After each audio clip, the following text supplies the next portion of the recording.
The news is brought to you by the National Bank of the Virgin Islands, Cyril B. Ramney Tertola Pier Park, NV Salon, Spa, Nail and Barbershops, the Wellness Center Medical and Behavioral Health Clinics, Tissely Cross Deliciously Smooth Cider, HOV Medical, and Digicel. Sign up for Digicel Plus Home Light Bundles, faster internet, movies and sports.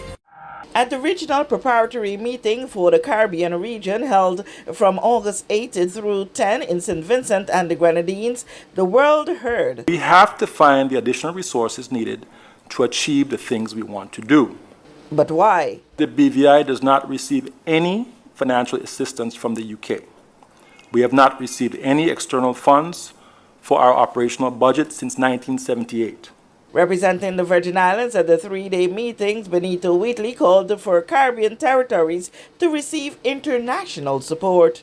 In recognition of the impact of COVID-19 on the AMCs, also the AMC's challenges in implementing the 2030 Agenda for Sustainable Development, and the AMC's needs in responding to the negative impacts of climate change, ECLAC organized a high-level meeting of the political leaders of the AMCs in 2021 to discuss these issues. The meeting highlighted that, generally speaking, the AMCs face the same challenges as other SIDS.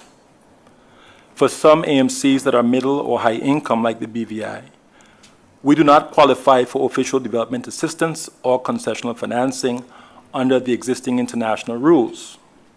This is despite our financial constraints as small economies that have few other options for financial support.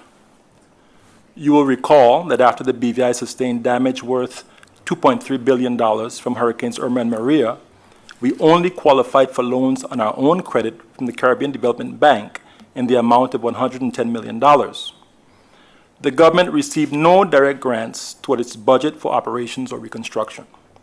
This is the reason why, 5 years on, we are still rebuilding.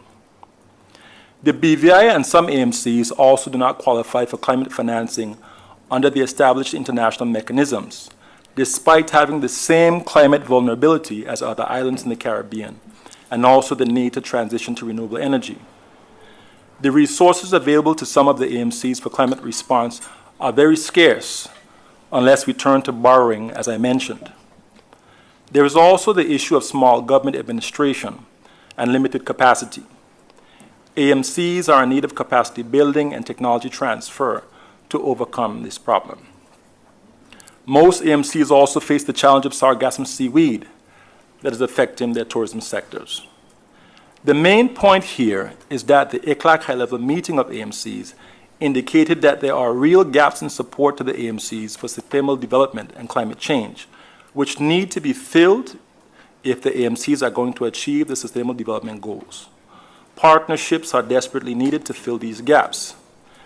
This was captured in the outcome document of the fourth forum of the countries of Latin America and the Caribbean on sustainable development.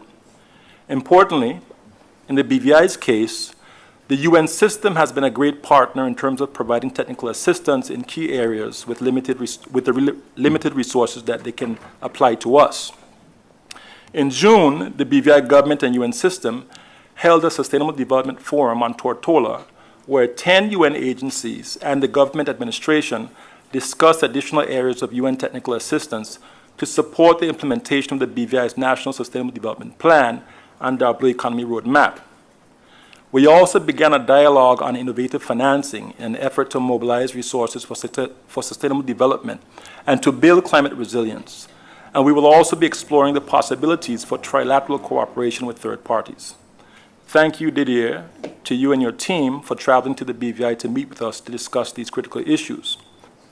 In addition to development cooperation with the UN, we are working closely with CARICOM and OECS, and also believe that greater South-South cooperation between SIDS and other partners can also yield good results. What we are seeking at this meeting is support for AMCs to qualify for some form of international support for SIDS where it is possible in order to provide us with some form of assistance in trying to implement the 2030 Agenda and building greater climate resilience. We want to participate in the partnerships that will be offered to SIDS. We do not want to be excluded. The mantra expressed several times in this meeting is leave no one behind. We ask that you not leave the AMCs behind. With this JTV News Update, Kathy Richards. We know that where you choose to bank matters, and it is your vote on what your funds do in strengthening our community. As your official Bank of Paradise, we invest and support the lifeblood of our economy by helping in the realization of personal goals for homeownership, education, and entrepreneurial visions, which support small businesses. We make it our place to connect with persons and worthy causes, and we have been doing so for more than 30 years. Where your money goes and what your dollars empower are your choice. And we thank you for choosing us, a bank that gives where it matters the most, for you, for our community, and a happier tomorrow. The National Bank of the Virgin Islands.